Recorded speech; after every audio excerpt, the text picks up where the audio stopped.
1월 7일 수요일 새벽 예배를 드립니다. 찬송가 331장입니다. 영광을 받으신 만유의 주여, 누구든지 나로 말미암아 실족하지 아니하는 자는 복이 있도다. 영광을 받으신 받으신 만유의 주여, 우리가 명령을 따르리다. 베푸신 은혜를 감사히 알고 진실한 마음으로 섬기겠네. 구주를 주시네로 섬기겠네. 찬송하시겠네. 찬송하겠네. 생명을 주시는 구주로다. 구주를 높이고 잘 공경하여 온유한 마음으로 섬기리다. 주 예수 안에서 즐거워하며 충성을 다하여 섬기겠네. 구주의 은혜 주시는 대로 영원히 받들어 섬기겠네. 찬송하겠네. 찬송하겠네. 생명을 주시는 구주로다. 누구든지 나로 말미암아 실족하지 아니하는 자는 복이 있도다 하시니라. 아멘. 예수를 믿고서 늘 사랑하여 참 기쁜 마음으로 섬기리라. 온 만과 드리고 늘 순종하며 구주를 영원히 섬기겠네.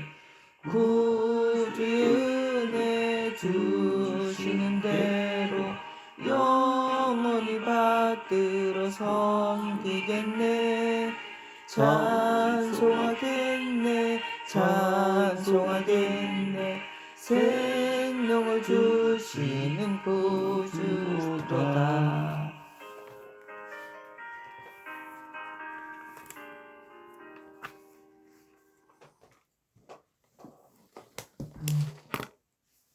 오늘은 에스겔 31장입니다. 31장 2절에 보면, 인자야 너는 애굽의 바로 왕 그 무리에게 이르기를 내 큰 위엄을 누구에게 비하랴. 이 애굽이라는 나라는요, 창세기 12장부터 나옵니다. 아브라함이 하나님의 약속을 받고 가나안에 들어갔을 때 뜻밖에도 그 땅에 기근이 들었습니다. 약속의 땅이라면 모든 것이 평탄할 것 같은데, 그러나 성경은 우리에게 보여줍니다. 약속의 땅에도 기근은 올 수 있습니다. 기근은 하나님이 우리를 버리셨다는 증거가 아니라 오히려 이렇게 말씀하시는 순간이라는 걸 기억하셔야 됩니다. 나를 바라보며 버틸 힘을 배우거라. 믿음의 근육을 키우거라. 기근은 믿음의 운동장입니다. 운동, 달리기. 예. 기도의 무릎이 단단해지고 하나님을 신뢰하는 힘이 생기라는 그러한 자리가 기근의 자리인데, 그 야곱이 애굽이라는 그 나라가 창세기 12장부터 나온다고 말씀을 드렸습니다. 아브라함은 믿음의 싸움이 아니라 애굽을 선택합니다. 우리 믿음의 조상인 아브라함도 애굽을 선택합니다. 얼마나 기근이 심했으면 그랬을까 싶기도 합니다. 그런데 하나님은 그 애굽의 사건을 통해서 믿음의 근육을 키우라고 하시는데 우리는 그 자리를 못 버팁니다.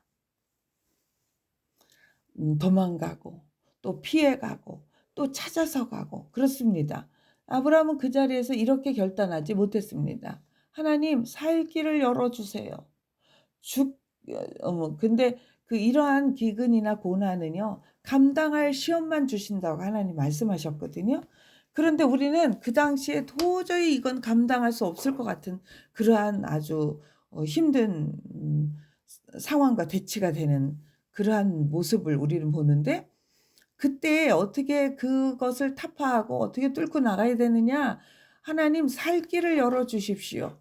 그냥 나는 죽고 예수가 살아야 되는데 어떻습니까 우리는? 아니죠. 내가 더 살지요. 어떻게 하면 이 상황에서 살아낼 수 있을까? 저도 그쪽으로는 좀 강한 편인 것 같아요. 무슨 일이 터졌다. 그러면 이때 어떻게 살아가야 되는가? 그 방법을 애굽을 찾는데 아주 명수인 것 같습니다. 저도 애굽으로 내려가면 살 수 있겠다. 아브라함이 그렇게 생각한 거예요. 그때부터 애굽은 성경에서 중요한 상징이 됩니다. 애굽하면 눈에 보이는 대책, 인간적인 해결책, 믿음을 대신한 선택, 그리고 더 무서운 사실 하나는 애굽으로 내려가는 장면에는 기도했다는 기록이 없습니다. 계산은 했지만 기도는 없었습니다. 방법은 찾았지만 하나님은 찾지 않았습니다. 그래서 그 애굽에서 아브라함은 두려움에 사로잡혀서 아내를 누이라고 속이는 죄까지 범하게 됩니다.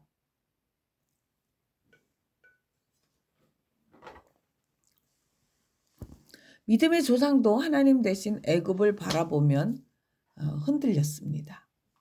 그때부터 애굽은 하나님을 바라보지 못하게 하는 장애물이 됩니다. 성경 전체를 보십시오. 애굽은 이스라엘을 묶어놓는 자리였습니다. 광야로 나오게 하실 때 하나님은 애굽을 끊게 하셨고, 다시 애굽으로 돌아가려는 마음을 하나님은 꾸짖으셨습니다. 왜냐하면 애굽은 늘 믿음 대신 현실을 붙드는 상징이었기 때문입니다. 그렇다면 오늘 우리의 애굽은 무엇입니까? 오늘도 기근을 만납니다. 경제의 기근, 건강의 기근, 관계의 기근, 감정과 마음의 기근, 그때 하나님은 우리를 부르시는 겁니다. 나를 바라보아라. 그러나 우리의 마음에는 애굽이 늘 준비되어 있습니다. 하나님께 묻기 전에 사람에게 묻고, 기도하기 전에 계산기를 두드리고, 말씀보다 더 내 생각을 믿고 하나님을 기다리기보다 내가 먼저 움직이고, 이 모든 것이 오늘 우리의 애굽입니다.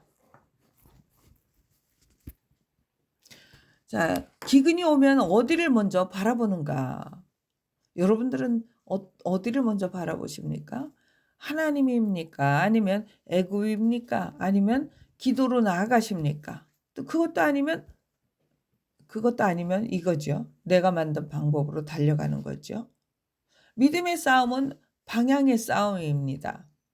믿음의 사람은 문제가 없는 사람이 아닙니다. 기근 속에서도 하나님을 바라보는 사람입니다. 믿음의 승리는 문제를 해결하는 데 있는 것이 아니라 문제 속에서 시선을 하나님께 고정하는 것입니다. 애굽을 떠나 다시 하나님께 돌아갑시다. 이게 결론이죠. 애굽을 떠나 다시 하나님께 돌아가십시다. 또 애굽으로 내려가기 전에 먼저 기도하시고, 또 하나님께로 나아가야 하겠습니다. 우리의 마음을 붙잡고 있는 애굽이 무엇입니까? 사람의 인정입니까? 돈입니까? 안정감입니까? 내 경험과 계산입니까? 혹 두려움 때문에 붙잡고 있는 안전장치입니까? 오늘 이렇게 고백하면 좋겠습니다. 기근이 와도 애굽을 바라보지 않겠습니다. 문제가 와도 하나님을 먼저 바라보겠습니다. 제 인생의 애굽을 내려놓고 다시 믿음으로 살겠습니다. 아브라함도 실패했습니다. 하지만 중요한 것은 다시 하나님께 돌아왔다는 사실입니다. 오늘 우리도 다시 하나님을 바라보는 자리로, 믿음의 싸움 자리로, 기도의 자리로 돌아가는 살아가는 성도들이 다 되시기를 주님의 이름으로 축원합니다. 아멘. 아멘. 하나님 아버지, 기근이 올 때 애굽을 바라보지 않고 오직 하나님만 바라보는 믿음을 주옵소서. 기도보다 계산이 먼저 나오지 않게 하시고 말씀보다 내 생각이 앞서지 않게 하시며 우리의 시선이 언제나 주님께 머물게 하옵소서. 육신의 병으로 고통 중에 있는 사랑하는 성도들을 불쌍히 여겨 주옵소서. 몸은 약해져도 믿음은 약해지지 않게 하시고 주님의 손길로 치료하며 위로하여 주옵소서. 고난 속에서도 하나님을 바라보는 은혜를 허락하옵소서. 우리 사랑하는 자녀들을 주님께 올려드립니다. 세상의 애굽을 바라보는 인생이 아니라 하나님을 의지하고 말씀을 선택하는 믿음의 세대로 자라 세워지게 하옵소서. 어디든지 주님을 떠나지 않는 자녀 되기 원합니다. 다가오는 2026년 한 해를 믿음으로 선포합니다. 환경이 아니라 하나님을 바라보기에 두려움보다 믿음이 크고 문제보다 하나님의 능력이 더 크게 보이게 하옵소서. 주님이 우리의 목자이시기에 2026년 내내 승리의 길로 인도하실 줄 믿습니다. 하나님 이 나라 이 민족을 긍휼히 여겨주시고 어떻게 세워진 나라인지 주님 아십니다. 순교자의 하나님 피가 뿌려진 이 나라이오니 긍휼히 여겨주시고 위정자들의 마음을 하나님의 마음으로 통치할 수 있는 은혜를 내려 주옵소서. 하나님을 바라보는 믿음으로 시작하여 하나님을 찬양하는 감사로 마치는 우리나라가 되게 도와주시고 또 2026년도 우리 모두가 되게 하여 주옵소서. 오늘도 그리고 평생도 애굽이 아니라 하나님을 바라보겠습니다. 예수님의 이름으로 기도합니다. 아멘.